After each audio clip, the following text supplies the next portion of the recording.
November ಕ್ರಾಂತಿ ಚರ್ಚೆ ಬೆನ್ನಲ್ಲೇ ಡಿಸಿಎಂ ಡಿಕೆಶಿ ಮತ್ತೊಂದು ಸ್ಫೋಟಕ ಮಾಹಿತಿ ಬಿಚ್ಚಿಟ್ಟಿದ್ದಾರೆ. ಹಿಂದೆ ಬಿಜೆಪಿ ನೀಡಿದ್ದ ಆಫರ್ ಬಗ್ಗೆ ಡಿಕೆಶಿ ಬಹಿರಂಗವಾಗಿ ಮಾತಾಡಿದ್ದಾರೆ.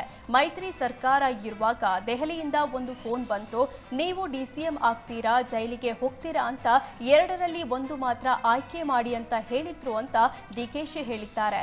ಅಂದು ಪಕ್ಷ ನಿಷ್ಠೆಗಾಗಿ ಜೈಲಿಗೆ ಹೋಗ್ತೀನಿ ಅಂತ ಹೇಳಿದೆ. ಅಂದು ಮನಸ್ಸು ಮಾಡಿದ್ರೆ ನಾನು ಡಿಸಿಎಂ ಆಗಬಹುದಿತ್ತು. ಪಕ್ಷದ ಕಾರ್ಯಕರ್ತರು ನಡೆದು ಬಂದ ಹಾದಿ ಸಿದ್ಧಾಂತ ಮುಖ್ಯ ನನಗೆ ಅಂತ ಹೇಳಿದ್ರು. ನನಗೆ ದೆಹಲಿಯಿಂದ ಫೋನ್ ಬಂತು, ಬಿಜೆಪಿಯಿಂದ ಯಾರಿಂದ ಬಂತು ನಾನು ಹೆಸರು ಬೇಡ. ಈಗ ನಾನು ಯಾರೊಬ್ಬ ಇನ್ಕಮ್ ಟ್ಯಾಕ್ಸ್ ಆಡಿಟರ್ ಕೈಲಿ ಫೋನ್ ಮಾಡಿ ಅವ್ರ ಫೋನಿಂದ ನನಗೆ ಮಾತಾಡ್ಸೋದು. ನನ್ನ ತಮ್ಮನೂ ನನ್ನ ಜೊತೆ ಇಲ್ಲಿದ್ದ, ಇನ್ನೊಬ್ಬ DG ಇದ್ದ ಇಲ್ಲಿ, ಅವನು ಮಾತಾಡ್ದ, ನೀವು ಡೆಪ್ಟಿ CM ಆಯ್ತೀರಾ ಇಲ್ಲ ಜೈಲಿಗೆ ಹೋಗ್ತೀರಾ, ಎರಡರಲ್ಲಿ ಒಂದು ಆಯ್ಕೆ ಮಾಡಬೇಕು, ಅವ್ರನ್ನ ವಾಪಸ್ ಕಳಿಸಿರೋ ಅಂತ ಹೇಳಿ. ನಾನು prefer a jail then becoming a deputy chief minister ಹೇಳಿ. ಸೊ ಅವತ್ತು ಆಗ್ಬೋದಾಗಿತ್ತು, ಇನ್ನೇನೇನು ಆಗ್ತಿತ್ತು ರಾಜಕೀಯ ಗೊತ್ತಿಲ್ಲ. ನನಗೆ ಬಿಜೆಪಿಯಿಂದ ಡಿಸಿಎಂ ಆಫರ್ ಬಂದಿತ್ತು ಎಂದ ಡಿಕೆಶಿಗೆ ಕುಮಾರಸ್ವಾಮಿ ತಿರುಗೇಟು ನೀಡಿದ್ರು.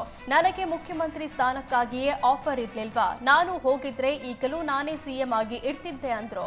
ಮಂಡ್ಯದಲ್ಲಿ ಡಿಕೆಶಿ ಹೇಳಿಕೆಗೆ ಕುಮಾರಸ್ವಾಮಿ ಟಕ್ಕರ್ ಕೊಟ್ರು. ಡಿಸಿಎಂ ಆಫರ್ ಇತ್ತಂತೆ ಸರ್, ಆದ್ರೆ ನನಗೆ ಮುಖ್ಯಮಂತ್ರಿ ಸ್ಥಾನವೇ ಆಫರ್ ಇರ್ಲಿಲ್ವಾ, ನಾನು ಬಿಟ್ಟೋದ್ನ ಕಾಂಗ್ರೆಸ್ನವ್ರನ್ನ. ಅಲ್ಲಲ್ಲ, ಒಂದು ನಿಮಿಷ, ಅದೆಲ್ಲ ಬೇರೆ ವಿಷಯ. ನನಗೆ ಮುಖ್ಯಮಂತ್ರಿ ಸ್ಥಾನನೇ ಕೊಟ್ಟಿದ್ನ ಬೇಡ ಅಂದಲ್ಲ. ಇವತ್ತು ನಾನೇ ಇರುವೆ, ಇವತ್ತು ನಾನೇ ಮುಖ್ಯಮಂತ್ರಿ ಆಗಿರುವೆ. ಇನ್ಸ್ಪೆಕ್ಟರ್ ಆಗಿ ಬರಲು 75 ಲಕ್ಷ, ಸಬ್ ಇನ್ಸ್ಪೆಕ್ಟರ್ ಆಗಿ ಬರಲು 50 ಲಕ್ಷ ಲಂಚ ಕೊಡಬೇಕು ಅಂತ ಮಾಜಿ ಸಚಿವ H. ವಿಶ್ವನಾಥ್ ಸ್ಫೋಟಕ ಹೇಳಿಕೆ ಕೊಟ್ಟಿದ್ದಾರೆ. ಹುದ್ದೆಗಳಿಗೆ ಲಂಚ ನೀಡುತ್ತಿರುವ ಪರಿಣಾಮ ರಾಜ್ಯದಲ್ಲಿ ಆಡಳಿತ ಯಂತ್ರ, ಕಾನೂನು ಸುವ್ಯವಸ್ಥೆ ಕುಸಿದಿದೆ. ಈಗ ಕರ್ತವ್ಯ ನಿರ್ವಹಿಸುತ್ತಿರುವವರು ಸರ್ಕಾರಿ ಅಧಿಕಾರಿಗಳಲ್ಲ, ಎಲ್ಲ ಅಧಿಕಾರಿಗಳು ಶಾಸಕರ ಕೃಪಾ ಪೋಷಿತರು. ಶಾಸಕರು ಆಯಾ ಕ್ಷೇತ್ರಗಳ ಮಾಲೀಕರುಗಳಾಗಿದ್ದಾರೆ ಅಂದ್ರು.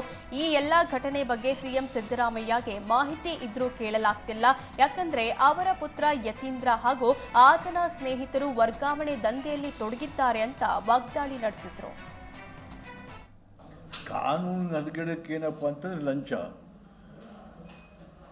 ಪೊಲೀಸ್ ನೋಡಿ, ನೀವು ಯಾವ ಡಿಪಾರ್ಟ್ಮೆಂಟ್ ಎಲ್ಲಾದ್ರೂ ಲಂಚ ತಗೊಳ್ಳಿ, ಯಾವ ಡಿಪಾರ್ಟ್ಮೆಂಟ್ ಎಲ್ಲಾದ್ರೂ ನೀವು ಬೇಕಾದವ್ರನ್ನ ಹಾಕ್ಕೊಡಿ. ಪೊಲೀಸ್ ಅಂಡ್ ರೆವಿನ್ಯೂ ಖಾತೆಗೆ ಸರ್ಕಾರದ ಅಧಿಕಾರಿಗಳೇ ಬರಬೇಕು.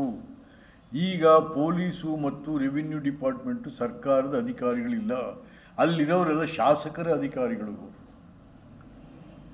ಶಾಸಕರು ಯಾರು ಕರ್ಕೊಂಬಂದ್ರೆ ಅವ್ರ ಅಧಿಕಾರಿಗಳು, ಅವ್ರು ಹೇಳ್ದಂಗೆ ಕೇಳ್ತಾರೆ ಹೊರತು ಕಾನೂನು ಹೇಳ್ದಂಗೆ ಕೇಳಲ್ಲ ಅವರು.